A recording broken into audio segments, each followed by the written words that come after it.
All right, for this video, we're going to be talking about deontological ethics.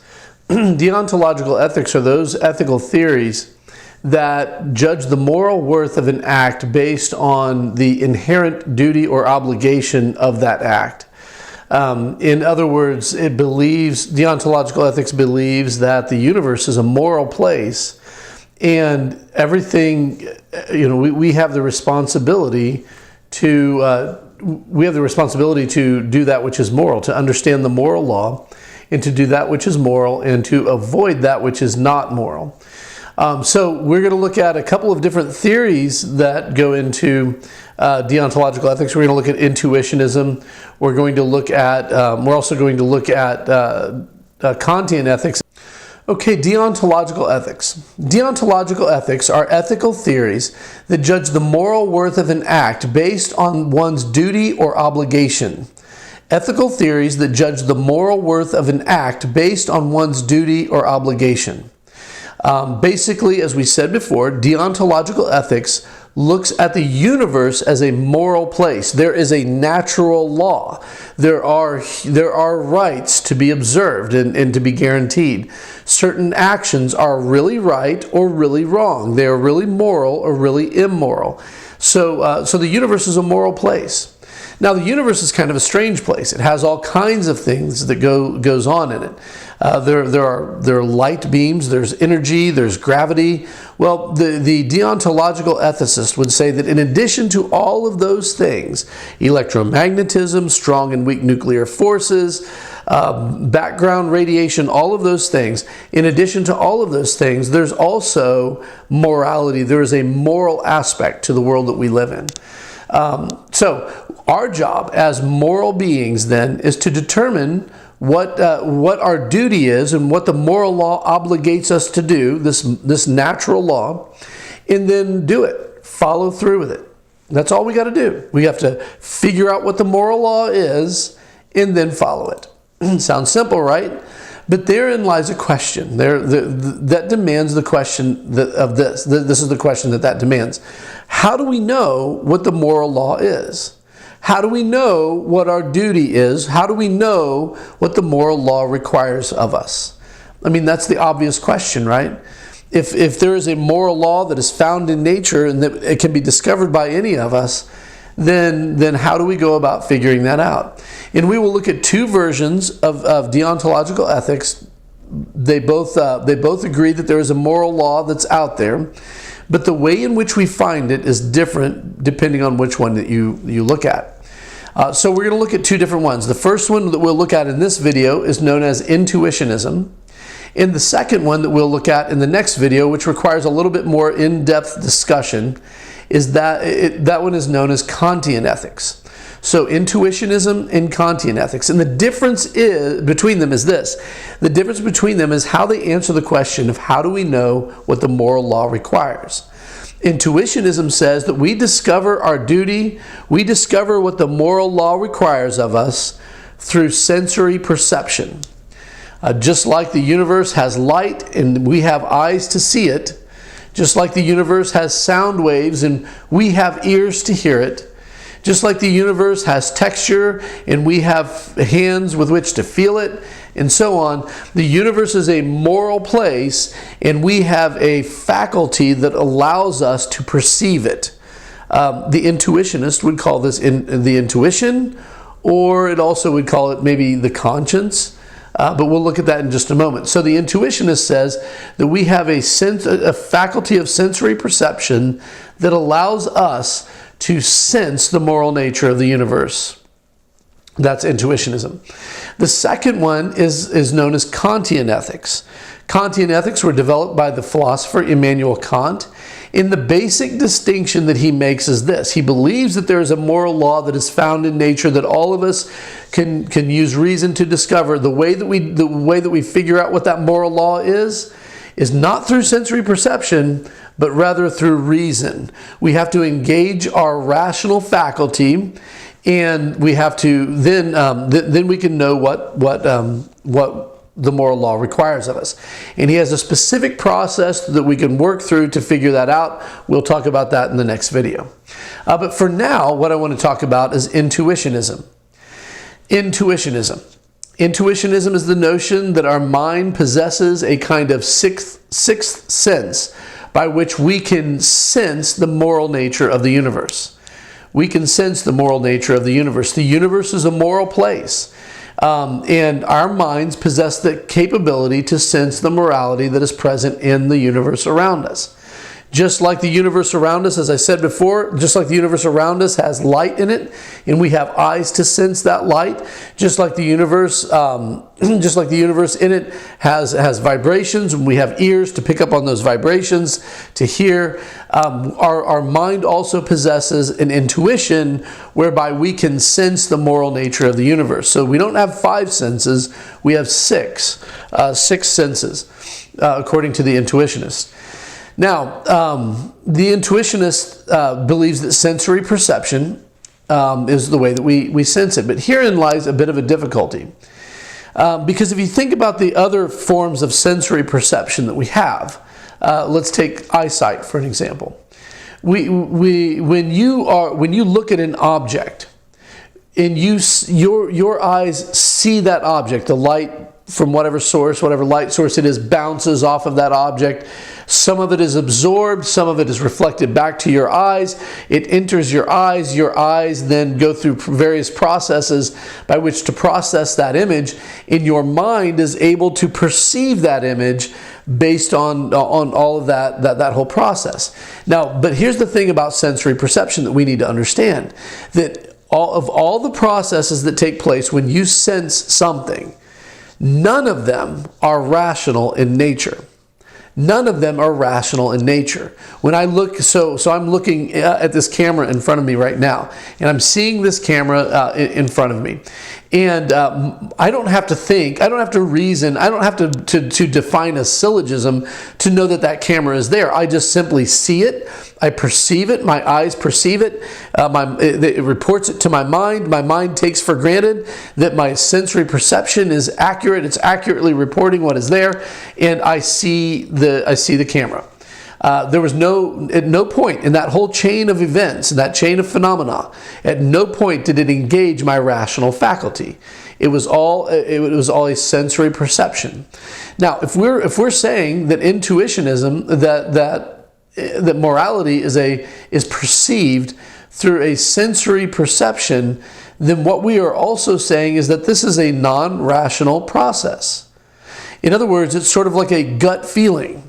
And I think that many of us can probably attest to the reality of at some point in our life having an experience where we were thinking about doing something and we couldn't really rationally describe why we think that it might be the wrong thing to do, but we just had a gut feeling that, yeah, we shouldn't be doing this. I shouldn't be doing this. Now, I may not be able to tell you why I shouldn't be able to do this, but I just have this feeling in my gut that is telling me that this is the wrong thing to do. Well, the intuitionist would say, see, there it is. They're trying to account for that experience that I think pretty much everybody has had at some point. And they're saying that, yeah, basically that's because the universe is a moral place, and your reason may not be able to tap into it, but your intuition tells you when things are right or wrong. But it is an inherently non-rational process. Now, that doesn't mean that it's irrational. That's something completely different. Irrational would mean that it's illogical, that it goes against reason. Non-rational simply means that it does not even concern reason at all. I don't have to use reason to hear the sound that my voice is making. I don't have to use reason to tell that which I'm touching is either smooth or textured. I don't have to use reason to smell that which I'm smelling. Reason doesn't get involved anywhere with that. Well, if intuition is the sensory perception of the moral universe, then I can't use reason to tell what's right and wrong. Now, this presents us with a problem. And the problem is most clearly seen when people disagree on what the moral thing to do is in a situation.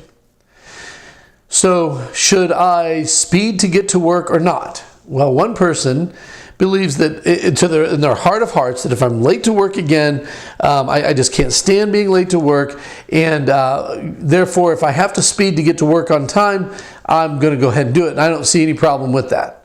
And the other person might think, well, speeding's wrong. I mean, yeah, I've broken the law sometimes, but I really feel bad about when I do it. And my gut feeling is that no, I shouldn't be doing this sort of thing, right? So the other person would disagree with that. Now, the question is, who's right and who's wrong? Now, we may be tempted at this point to say, well, this person say this individual is right because, for example, we might say, well, the person that didn't mind speeding is right because if they go to work and are late, they're going to get fired, and if they get fired, they can't feed their kids, and if they can't feed their kids, it's going to be terrible, and they're going to end up breaking bigger and worse and being immoral, breaking bigger and laws in a worse way, and being more immoral. Now notice, before we went into that sort of extended explanation, notice, though, that we transitioned between, yes, my gut tells me that this is the okay thing to do, to a mental justification of it, whereby we started giving all kinds of reasons why it would be bad for this person to show up late to work. Now, what we have done is that in making that pivot there, we have abandoned intuitionism, and we're appealing to some other form of ethic. In this case, it would be a consequentialist ethic. So intuitionism doesn't give a reason for what's right and what's wrong. It just simply says that it's right because I feel that it's right, or it's wrong because I feel that it's wrong. It's a gut feeling, it's an intuition, it's a sixth sense that I have that tells me when things are right or wrong.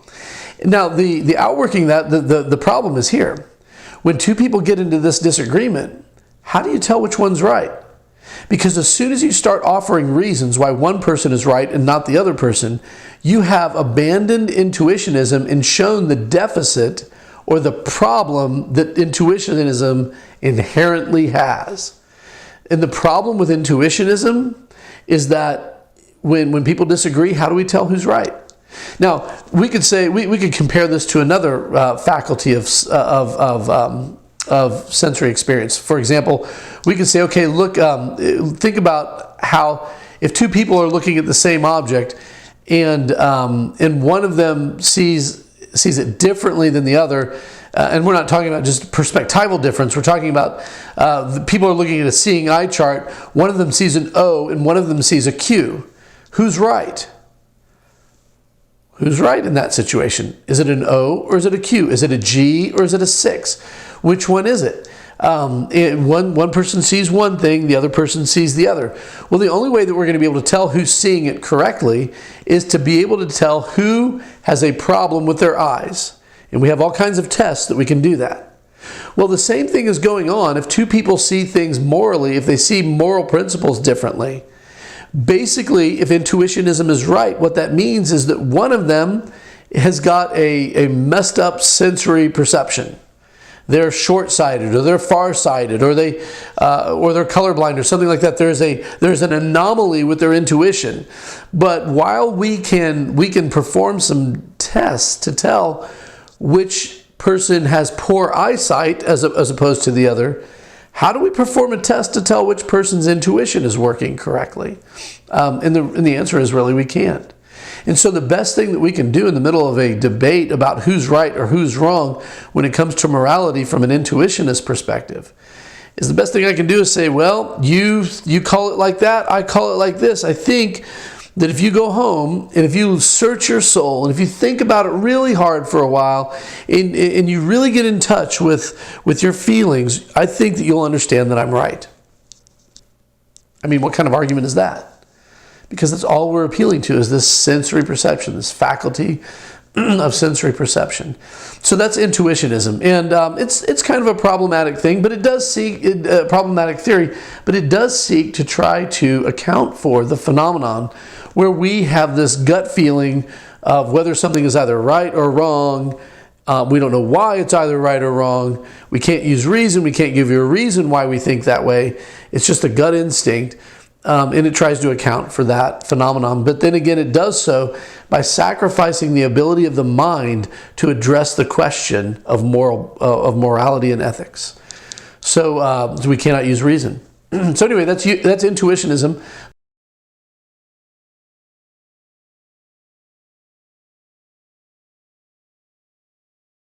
Today we're going to look at Immanuel Kant's answer to this problem. And Kant believed that we could know what the moral law requires of us through reason.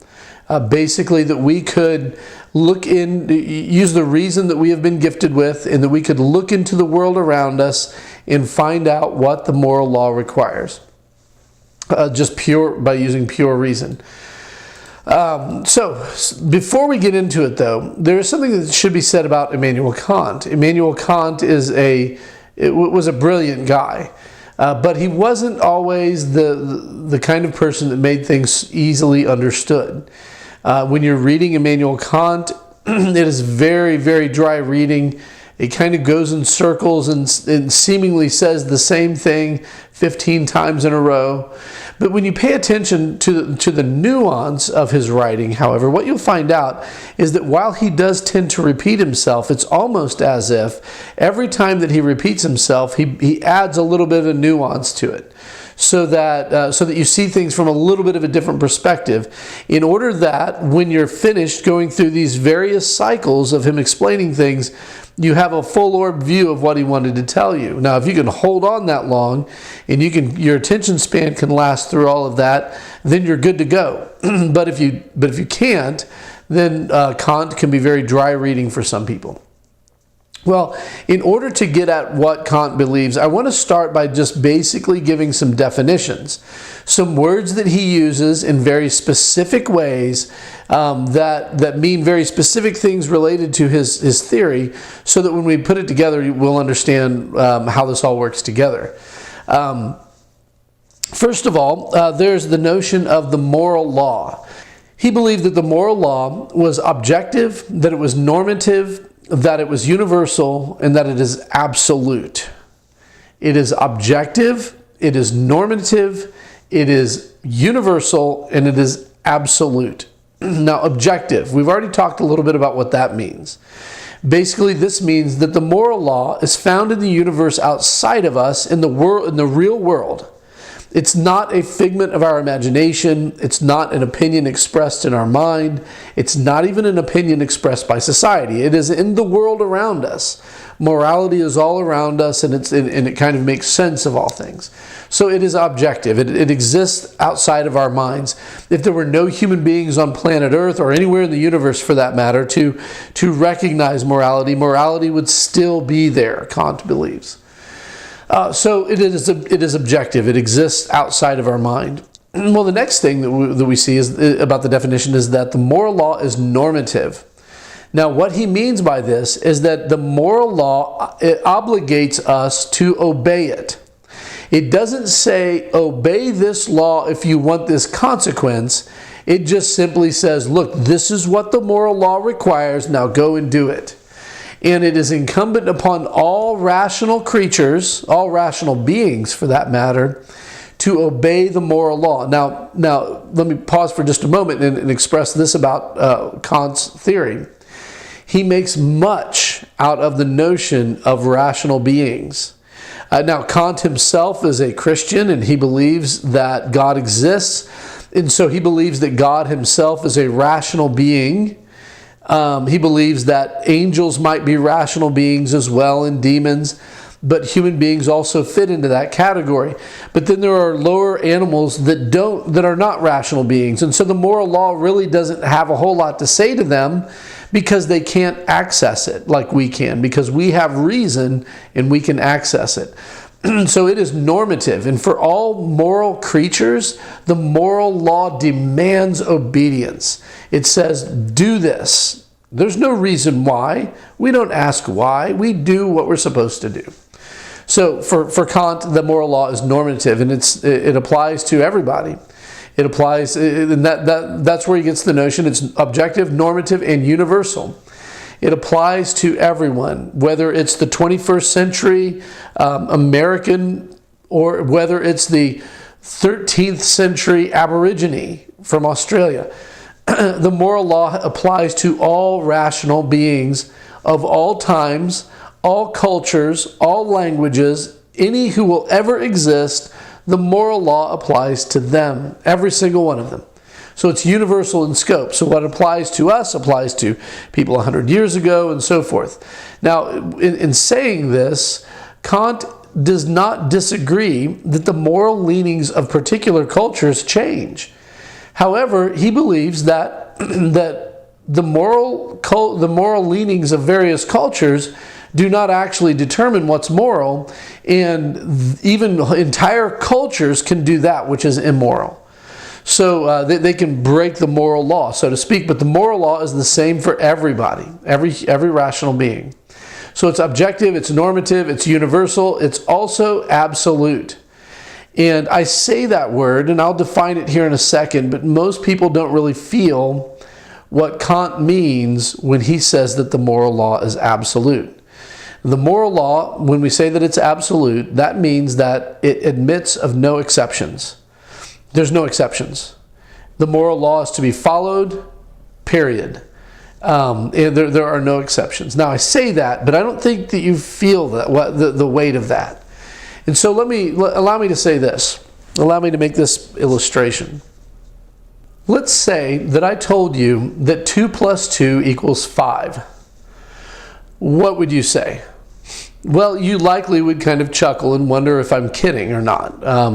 And if you found out that I was serious, you might either move to patiently correcting me, or you might openly scorn me or laugh at me because you recognize that 2 plus 2 does not in fact equal 5, but it equals 4.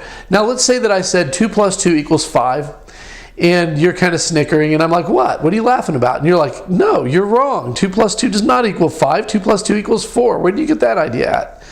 And I looked at you with a serious, dead serious look in my face, and I said, my culture believes that 2 plus 2 equals 5. In fact, the village that I grew up in believes that 2 plus 2 equals 5. In fact, my very own parents told me that 2 plus 2 equals 5. In fact, I think that you're being quite intolerant and insensitive to me in my belief that 2 plus 2 equals 5. I really don't like this insinuation that I'm somehow ignorant of basic rules of mathematics. 2 plus 2 equals 5. That's what I've been taught all my life. That's what my culture taught me. I saw it on the internet. And you're going to listen to my explanations, and you're going to listen to my justifications, and you're going to be like, yeah, your culture was wrong, and your parents were wrong, and the internet website that you saw was wrong, and you are wrong. And how would I go about proving that how would you go about proving that I was wrong? Well, you could just simply take 2 objects in your right hand, 2 objects in your left hand, put them together into the palm of both hands, shake them together and say, look, 2 plus 2 does not equal 5. It equals 4. In other words, you would appeal to reason in order to show me that 2 plus 2 equals 4. Now, we think about an illustration like that, and you kind of sit back and like, okay, what point are you trying to prove here? Well, now, imagine that I said that in that whole scenario that we just worked through. And let's imagine another scenario. Let's say that I came to you and I said, fornication is morally wrong. Fornication, that means to have sex with someone before you're married. Fornication is immoral. Well, now if I said that, you would probably, you might sit back and think for a second, well, this guy's a pastor, of course he's going to say that. But, most people do that sort of thing. So it's not really wrong, but it's really depends on your opinion, right? And you might ask me, well, why do you think that? And I might tell you, well, I think that because I was brought up in my culture, and they thought it was wrong then. And besides that, I'm a Christian, and I read the Bible, and the Bible tells me that it's wrong, and so that's another reason I think it's wrong. And my parents, all through my childhood and adolescence, made sure and told me that this was the wrong thing to do, it was immoral, and so that's how I know it's immoral. And you might think to yourself, okay, well, I see where you reach that, but you got to understand that everybody has their own opinion on that, right? Now, what's the difference between those two statements? Between 2 plus 2 equals 5, and between fornication is immoral. Now, you look at those two statements, and they might at first appear to be two different kinds of statements. You recognize the 2 plus 2 equals 5. That one we can use reason to appeal to the falsity of that problem and render correction. We do that through using reason, by showing and demonstrating the mathematical fact that 2 plus 2 equals 4. But when it comes to the notion that fornication is immoral, we are trained, we are conditioned to accept the notion that a person's belief on what constitutes morality is authoritative.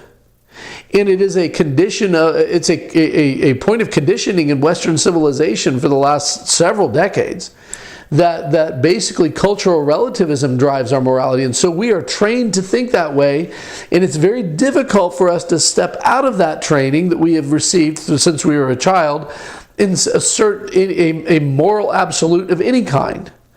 But when Immanuel Kant says that the moral law is absolute, he means that just like you can use reason to determine what 2 plus 2 equals, you also can apply the same process of reason and tell whether or not fornication is moral. And both of those declarations will be held with the exact same amount of fervency and certainty. They're not, in Immanuel Kant's eyes, two different questions, two different kinds of questions. It's not a fact versus a value judgment. For Immanuel Kant, whether or not fornication is moral is provable absolutely 100% without exceptions. And so he approaches morality with a very black and white, good or bad, right or wrong approach to it. So keep that in mind as we work through Immanuel Kant, because when something is immoral, it's always immoral without exception. And it doesn't matter what your culture told you about it. It doesn't matter what your parents told you about it. It doesn't matter what you feel in your heart about it. None of that. The only thing that matters is what reason says. And just like reason proves mathematics, reason proves also morality. So hopefully that gives you a little bit of an understanding of the weight with which Kant seems to or desires to set forth his theory. So that's the moral law. The moral law is objective, it's normative, it's universal, and it's absolute. Well, the next thing the next definition that we need to be aware of for Immanuel Kant is the definition of the notion of the goodwill. The goodwill. The goodwill is Kant believes that in order for something to be done morally, it has to be done from the goodwill. In other words, we have to be motivated out of a desire to see the moral law fulfilled. In other words, our intentions matter, right? We cannot be accidentally moral.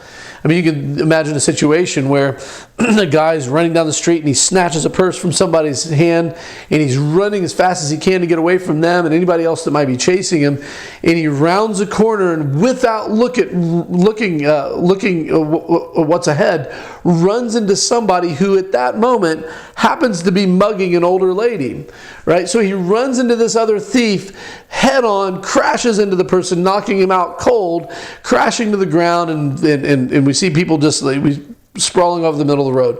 Well, the little old lady runs up to the man who was the purse snatcher, and she helps him up, and she says, "Thank you so much, you're such a hero. That man was mugging me," when in fact he didn't intend to do anything of the sort, right? He didn't intend to do anything moral of the sort. He was just trying to get away.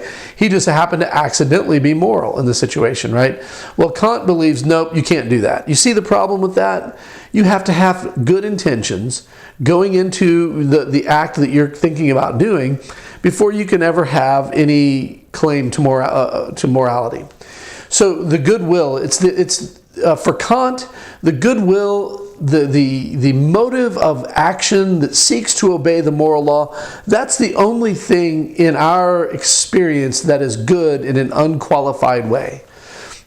He would say that the goodwill is the only good that is good in an unqualified way. Everything else that we call good is only good if it's utilized by someone with a good will. For example, For example, we tend to like money, right? We like wealth.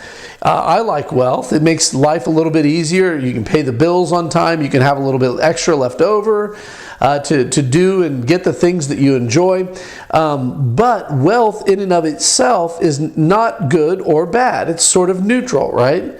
It's a good thing when somebody with a good will is possessed of much wealth, because they tend to be benevolent with it. But how bad is it when somebody is possessed of wealth with a bad character or a bad will?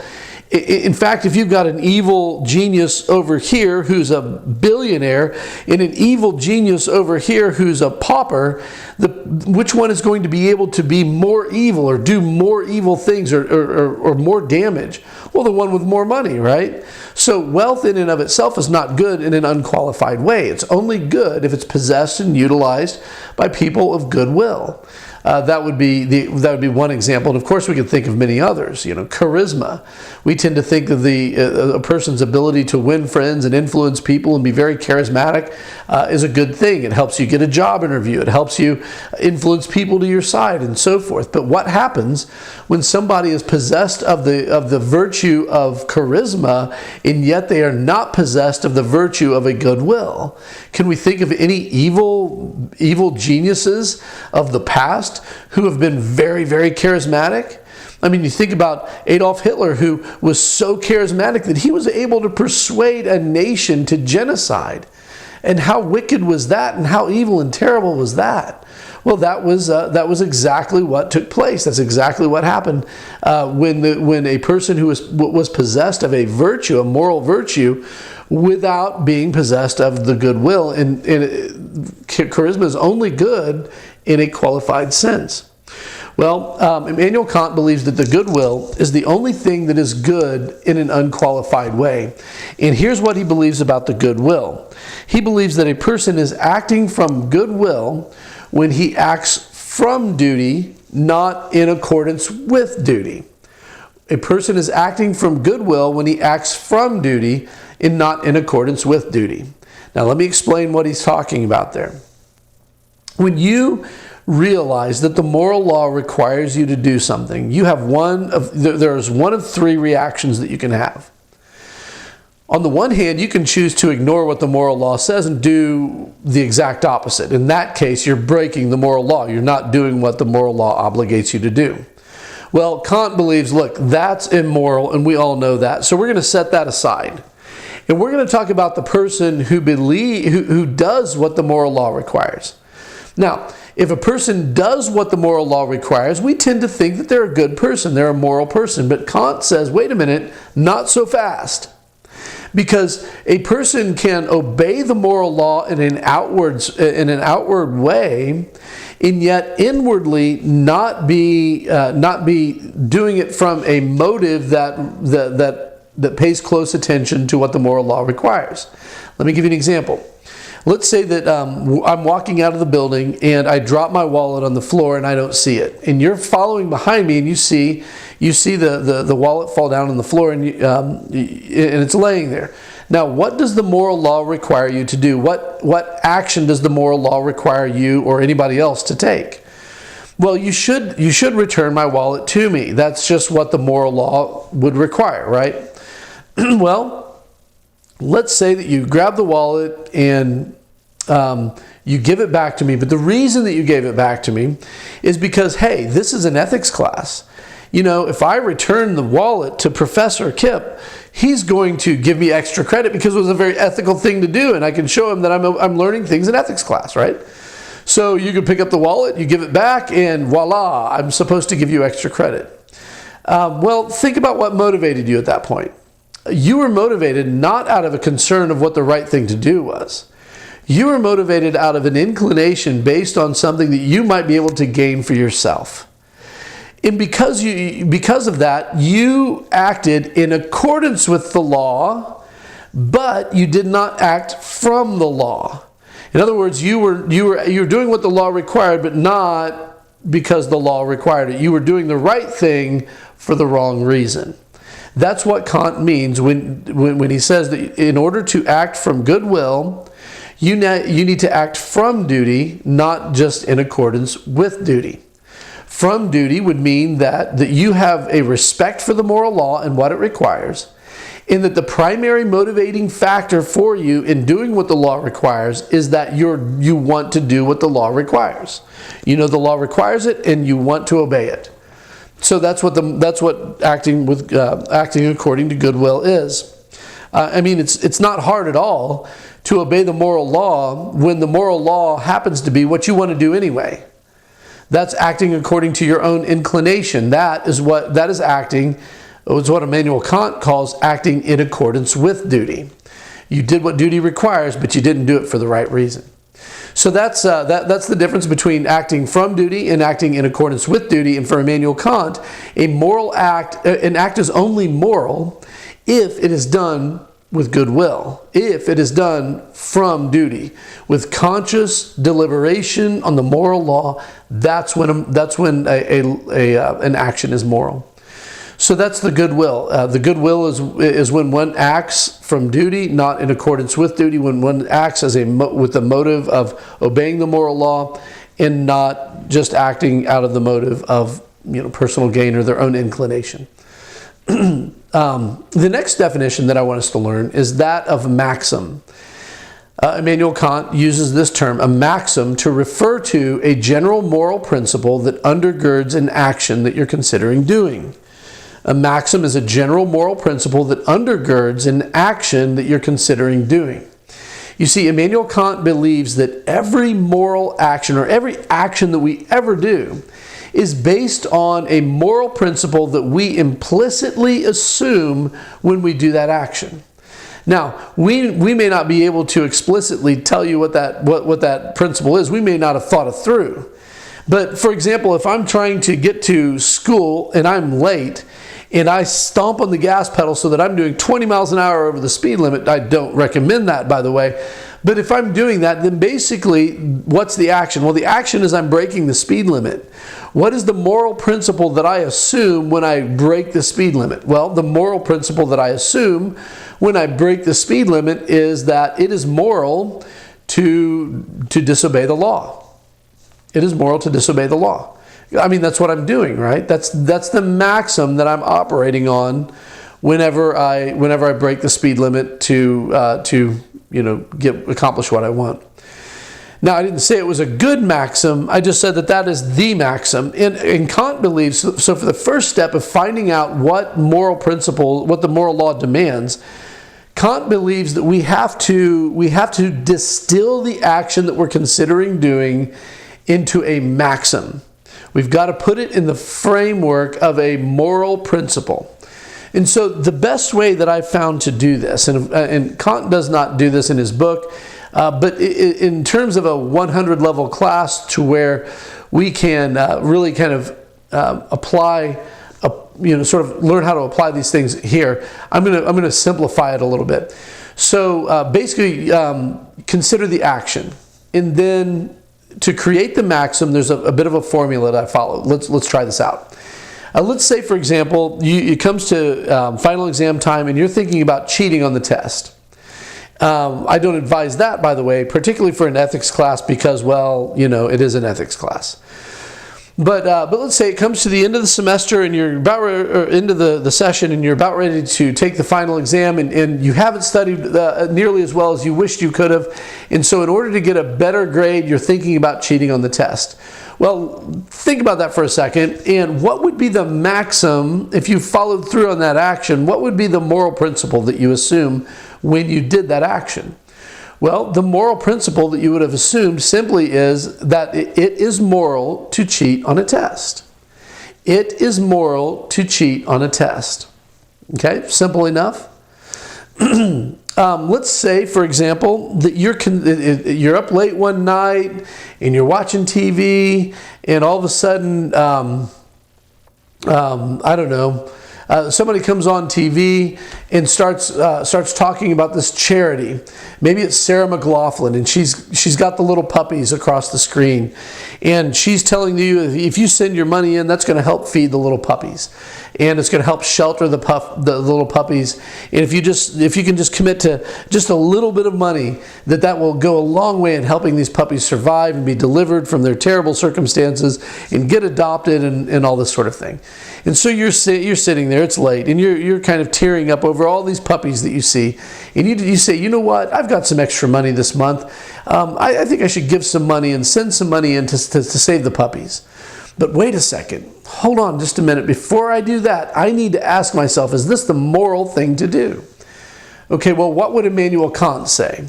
Well, Immanuel Kant would say what you need to do is think about what it is that you're considering doing, and then you need to put it in the form of a maxim.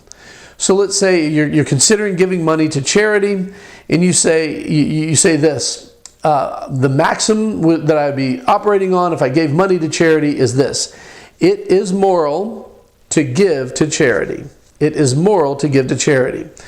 Now, if you notice the similarity between that and the other maxim that I mentioned, it is moral to cheat on a test. It is moral to give to charity. Both of those maxims start out with the phrase, it is moral to ...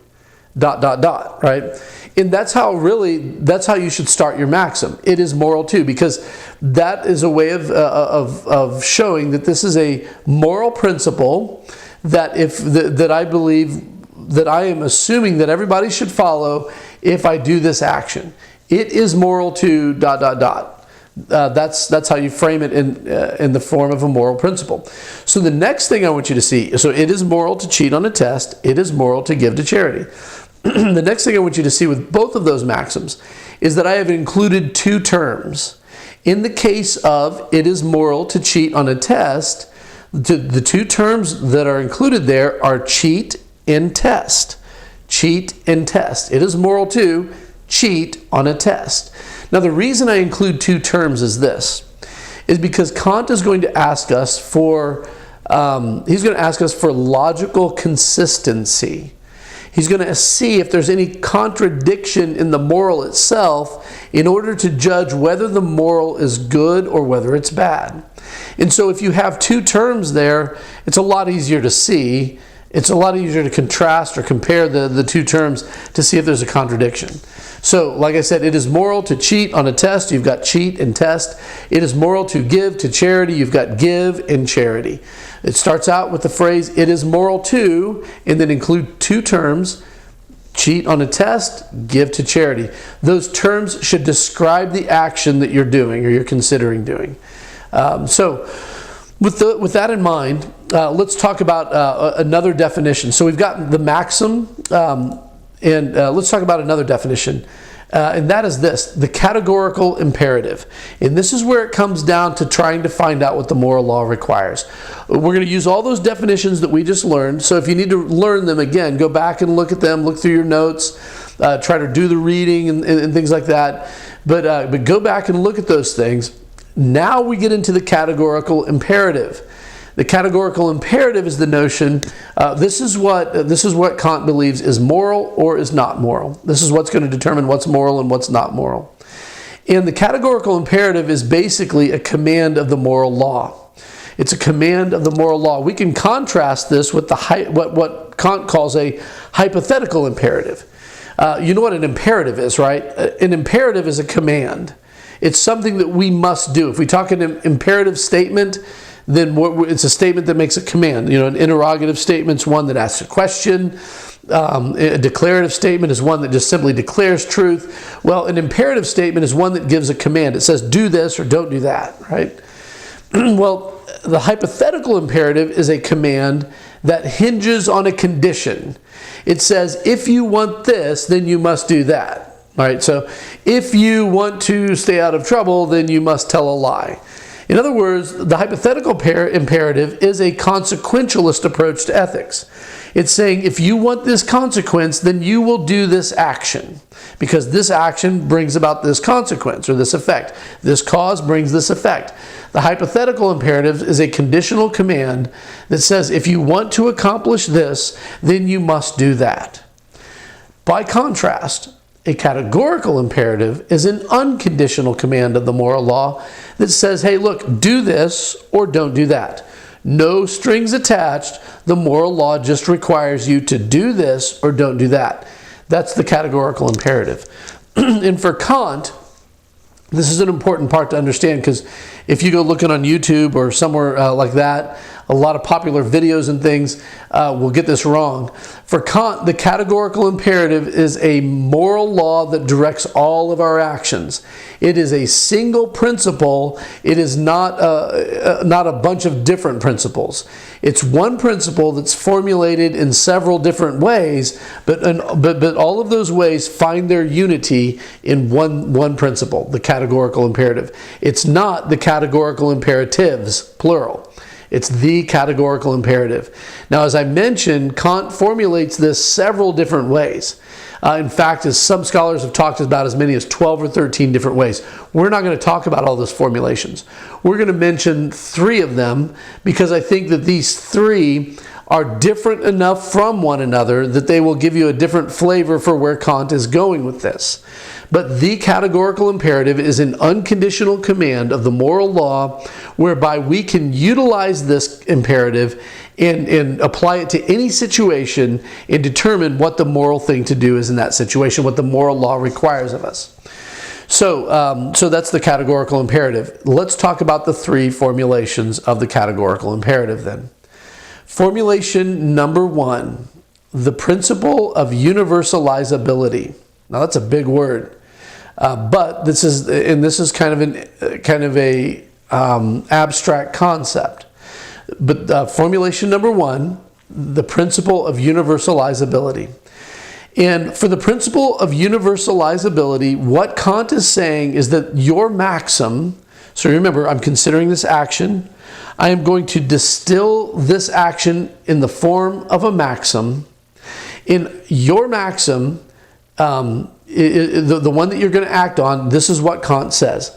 He says you should only act on those maxims that you can at the same time will that they become universal law. You must act only on those maxims that you can at the same time will that they become universal law. In other words, whatever it is that you're considering doing, the principle that you're operating on is only moral if you can say to everyone on planet Earth, this is what you should do. This is what you should do. If you can't say that to everybody on planet Earth, if you can't look at them and say, this is what you should do, then the moral principle that you're considering, the maxim that you're considering, is not in fact moral. So basically this principle is looking for logical consistency, because if you're not able to universalize it, then that means that there is a contradiction in it somewhere. So that this action is good over here, or profitable or beneficial over here, but not over here, that's not right. So basically he's looking for logical consistency in the maxim. Let's illustrate this. Maybe it'll make it easier to understand. Let's think about the maxim that we were considering earlier, the maxim where a person is considering cheating on a test. And so they ask themselves, what would Immanuel Kant do? Well, he would formulate a maxim. And so the maxim for that is this: it is moral to cheat on a test. Remember, it is moral, and then 2 terms, cheat on the test. So it is moral to cheat on the test. That's the maxim. Now the question is there a contradiction between the terms in the maxim? The terms in the maxim are cheat and test. Is there a contradiction in meaning? Is there an inconsistency where those 2 cannot happen at the same time? Well, Kant says, well, think about this. What does it mean to cheat? Well, cheating means to go outside of the established parameters of a game or a test or a contest in order to try to achieve victory in that contest. That's what cheating is, right?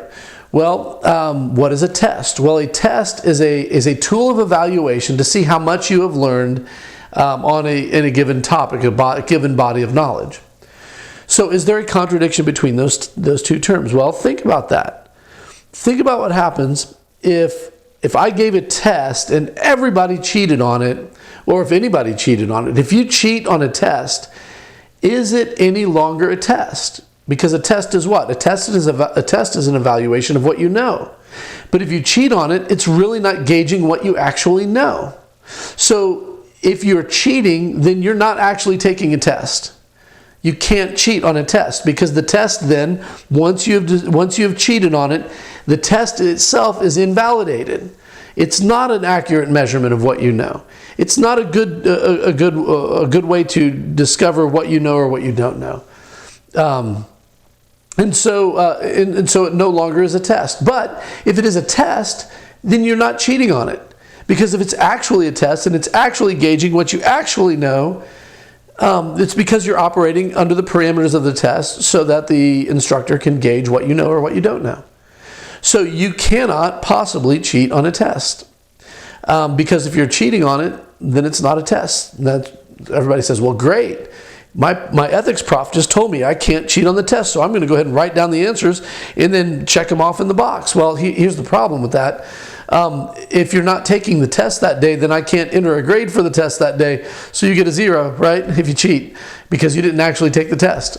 So yeah, it doesn't work like that either. Anyway, so when you're cheating, you're not actually taking a test. When you're taking a test, then that means that you can't be cheating by definition, because cheat and test contradict each other. They cannot coexist. Now, that doesn't mean that the cheater can't put more points in the grading ledger if they get away with it. Yes, they got more points, but they were not accurately measured according to what they know or what they don't know. So cheating and test contradict each other. They cancel each other out. Therefore, there is a contradiction in the maxim to the extent that you cannot universalize it. Now, what do you mean I cannot universalize it? Well, here's why you cannot universalize it. You cannot universalize it because when you cheat on a test, you depend on the professor not catching you, right? Why is that? Well, if the professor had the belief that everybody was going to be cheating on the test, in other words, if the professor believed that the moral principle that it's morally okay to cheat on a test, if that were universal, then guess what the instructor wouldn't give out? The instructor, the principal, whoever, they would not give out tests. They would evaluate you some other way. And the only way that you gain an advantage on that test is if you assume that everyone else is operating off of the principle that it is not moral to cheat on the test, while you are operating on the principle that it is moral to cheat on the test.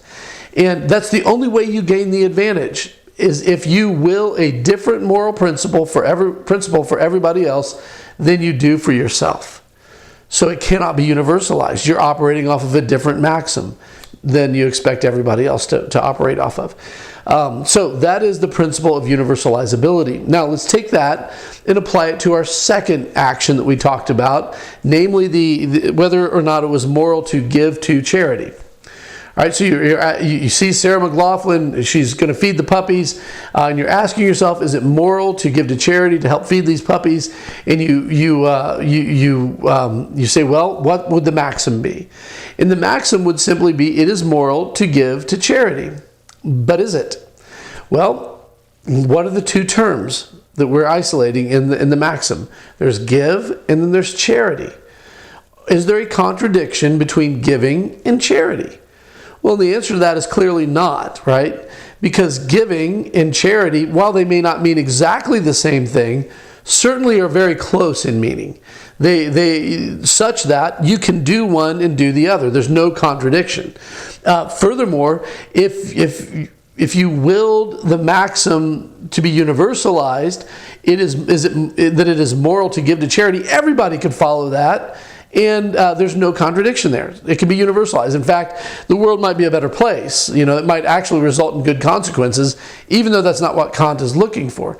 He's looking here for logical consistency between the terms in your maxim. So if there is a contradiction in the maxim, then the maxim is bad. If there is no contradiction in the maxim is good, and it can be universalized. Otherwise, it cannot. It can't be universalized. So that's the first formulation of the categorical imperative, and it's rather abstract. I would encourage you that if you didn't get it the first time around, to go back and listen a couple times and try to follow it, because it is certainly the more abstract of the three formulations. The principle of universalizability. One should only act on those maxims that they can at the same time will that they become universal law. All right, so now we're going to talk about, next we'll talk about the formulation number 2 of the categorical imperative. And what you'll find is that formulation number 2 and number 3 are both very much more easily understood than principle number 1. They almost seem to be second nature or quite intuitive, really. But formulation number 2 of the categorical imperative is this. It's known as the principle of ends, E-N-D-S. The principle of ends. And the principle of ends says this, that we should always treat rational beings as ends in themselves and not as means only. We should always treat rational beings as ends in themselves and not as means only. So the world that we live in is filled with many people and filled with many things. And Immanuel Kant makes the distinction between people and things. He says that things have value and people give value. When he's talking about people, he's talking about rational beings. But things have value and people give value. To illustrate that, think of a cell phone. I have a Samsung Galaxy, and when I first got it, it cost around $900, and I think now it's been a couple of years since I got it. I think I looked on eBay the other day, and you could get one that was unlocked for something like $300, $400. If I were to ask you, what is that cell phone worth? Well, you might hop onto eBay and see what people would be paying for it, and you'd say, okay, well, this is a good estimate of what that, how much that would be worth. But the reality of the situation is this: the correct answer to that problem is that phone is worth exactly how much a rational being would pay for it, and no more. That phone is worth only exactly as much as a rational being would pay for it, and no more. Let's say, for example, that phone didn't work. Well, that's going to impact the value of it, because no rational being is going to pay top dollar for something that doesn't work, right? And so that's because the cell phone is a thing, and therefore it is assigned a value. A rational being is not a thing, rather a rational being is a person, and persons cannot be assigned a value because their value is so much greater, because value comes from them. They are the ones that give other things value. So rational beings are value givers. Therefore, they have value in themselves. They cannot be valued as a means to an end. That's why Kant says, always treat rational beings as ends in themselves and not only as means. If you think about this, nobody likes to be treated as a means to an end, right? I think we do this inevitably in some cases. When I go through the drive-thru and I order my McRib, and I pull through the drive-thru and I pay the person my money and I get my McRib, I'm using that person in there as a means to an end of getting dinner and probably some heartburn. So I'm using them as a means to an end. And they also are using me as a means to an end to earn a paycheck, because the money that I give for the food goes into the corporation. The corporation disperses the money as it sees fit, and they end up getting a paycheck because of that. So they're using me as a means to an end. I'm using them as a means to an end. And we do that same kind of thing a lot.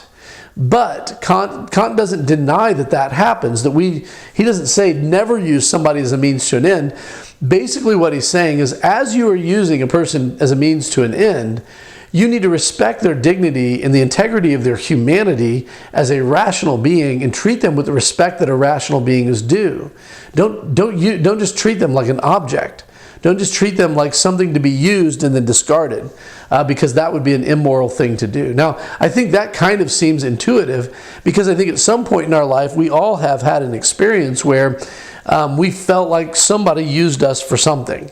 Whether it was to get a promotion, or whether it was to, use us to get in to make connection into a network, or whatever the case may be. I think all of us have had an experience where a person used us as a means to an end, and then just promptly disregarded all contact with us, leaving us feeling kind of used, right? Well, that is a no-no. That is immoral, according to Kant, and that is a formulation of the categorical imperative. That's the formulation number 2, the principle of ends. And the last formulation that we'll talk about of Immanuel Kant's categorical imperative is this. It's known as the principle of autonomy. The principle of autonomy. And here's what it says. The principle of autonomy says that rational beings are autonomous universal law makers. Rational beings are autonomous universal law makers. And here is what he means by this. First, in order to understand what he means, we need to understand what the word autonomy means. Autonomy. Autonomy literally comes from 2 Greek words, auto and nomos. It literally means self-governing or self-law. Autonomy is one is able to govern themselves. This is to be contrasted against what Immanuel Kant calls heteronomy. We're familiar with the prefix hetero. Hetero means another or a different. Nomos, again, means law. And heteronomy is when a person is governed by the law of someone else. It's another person. Autonomy is when you're governed by your own law, by your self-governing. Heteronomy is when you have to be governed by another. And an example of a heteronymous morality, Kant would say, is when you derive your morality from your parents. You basically have taken their moral law and applied it to your life, and you're being governed by that. Or it's when you're being governed by the moral law handed to you by your friends or your peers, somebody that you admire. You've adopted their moral law to govern your life, and you're being governed by the moral law of another person. So heteronomy is when you're governed or guided by the law of another person, another source, another authority. You're not being self-governing. And Kant believes that being heteronymous is a cop-out. Being heteronymous is when we are too lazy to do the hard work of reason in order to find out what the moral law is and govern ourselves by it. That's a cop-out. We should never just de facto adopt someone else's morality as our own without working through it to see if it actually is moral. Being autonomous then involves us using reason, because remember, we're rational beings. We use reason to discover what the universal moral law is. Remember, the first formulation was the principle of universalizability. So we discover, using reason, we discover the universal moral principles, and then we are autonomous. We are responsible for governing ourselves according to those universal laws that we have recognized. We are universal lawmakers. We use reason to find out what the universal moral principles are, and we govern our own lives accordingly, rather than adopting somebody else's idea of morality and then trying to work according to their preferences and prejudices and so forth. So that's the principle of autonomy. The principle of autonomy. So those are the various formulations of Kant's categorical imperative. I encourage you, this has been a rather long video, and I would imagine a very complex video or sort of abstract video. I would encourage you to go back through and maybe touch on these points again. What I will also do is I will post the PowerPoint for this online, so that you can kind of follow through it and try to make the best sense of it. This is probably the most abstract moral theory that we've talked about. And we may even go over some question and answers in class where I'll ask you if there are things that you might not have understood during that presentation. So, so anyway, but I would encourage you to go back through it, read your book, look over your notes, look over the PowerPoints and so forth, take the quizzes, and I will see you in class or in the next video. Thank you very much. Goodbye.